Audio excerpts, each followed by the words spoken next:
Hey guys, Dr. Morse, injury expert. So Davante Adams left last week's game with what was initially described as a back injury.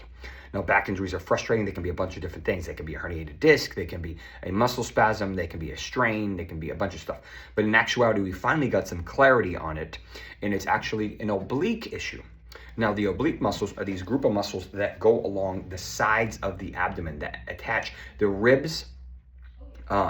Basically, in this section, there's an internal oblique, there's an external oblique, there's one on each side of the core, and they're really there to rotate and to cause rotation. So we have seen a fair share of oblique injuries in the NFL, several different wide receivers, linemen, all types of positions, much more common in baseball.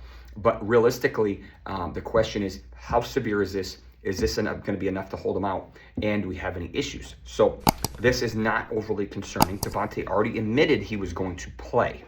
Now, this may impact his rotational abilities and his explosiveness and his ability to kind of fight through a block, fight through a catch, and run through it. Now, these are traditionally the non-dominant side. So if he's a right-hand dominant, this is usually a left oblique strain.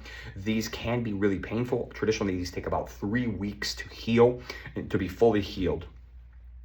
And the other thing that we have to keep an eye on here is that the Rams have been starting to run more 13 personnel, which is 3 tight ends. But when that happens, there's only 1 wide receiver on the field.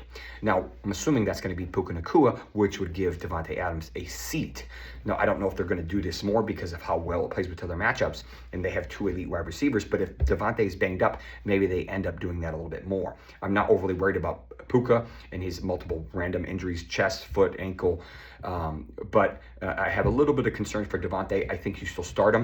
I think his floor is still solid, but his ceiling is probably a little bit lower given all these different situations heading into week 11.